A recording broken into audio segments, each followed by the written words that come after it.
عبداللہ بن ابی جو منافقین کا سردار تھا، جس نے سب سے زیادہ میرے نبی کو تکلیف پہنچائی، اللہ کے نبی پانی پی رہے تھے، ان کے بیٹے نے کہا یا رسول اللہ تھوڑا پانی بچا دیں، ان کا بیٹے پکے مسلمان تھے، کیا کرو گے؟ کہا میرا باپ شاید پی کے مسلمان ہو جائے۔ اب کہا لو، وہ گلاس لے کر آئے، ابا یہ پانی پی لو، کیا ہے؟ کہ اللہ کے نبی کا بچا ہوا پانی ہے، پی لے شاید تیرے اندر ایمان آ جائے۔ کہنے لگا جاؤ وہاں سے کسی کا پیشاب لے آؤ، میں وہ پی لوں گا، یہ نہیں پیوں گا۔ ہاں تم کو اتنا غصہ آیا، واپس آیا، یا رسول اللہ یہ پکا منافق ہے، بدبخت، مجھے اجازت دے میں اس کی گردن اڑاتا ہوں۔ آپ نے کہا تیرا باپ ہے، جاؤ اس کی خدمت کر۔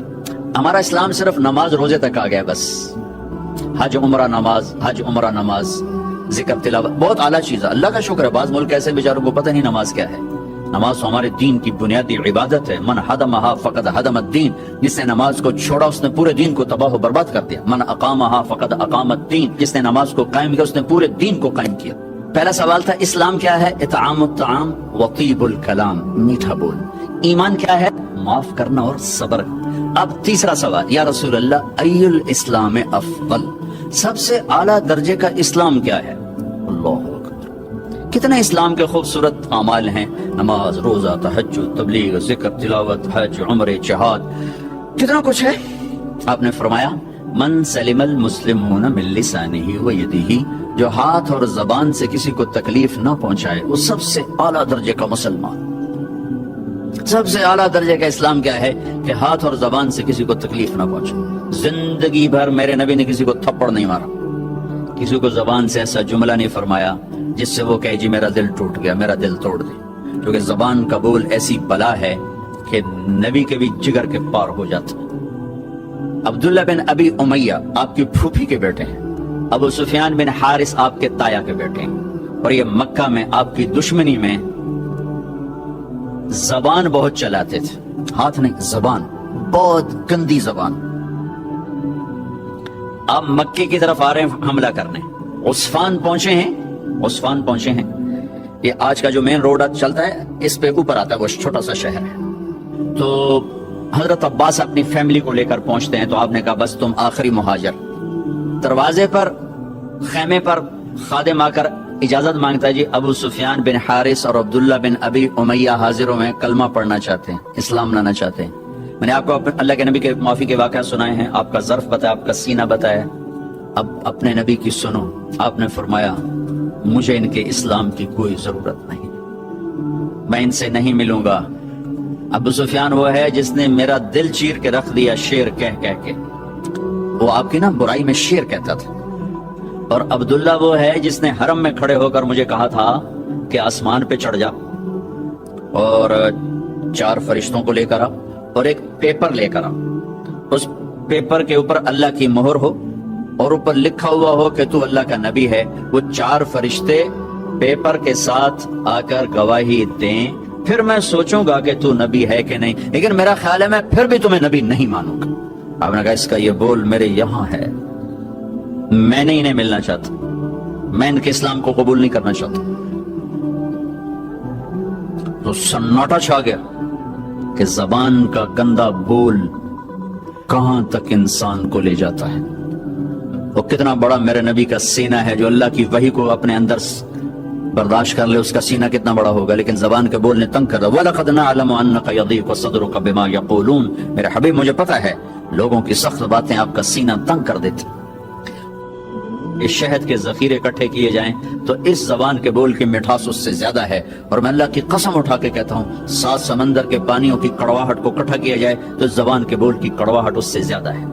ایک گندا بول سر سے لے کر پاؤں تک آگ لگا دیتا ہے، اور ایک میٹھا بول مرے ہوئے کو زندہ کر دیتا ہے۔ ساری زندگی میرے نبی پاک صلی اللہ تعالی علیہ وسلم نے کبھی ایک بول ایسا نہیں بولا جس سے کسی کو دکھ پہنچتا، جس سے وہ یہ کہے کہ میرے نبی نے مجھے میری بے اکرامی کر، مجھے بے عزت کر۔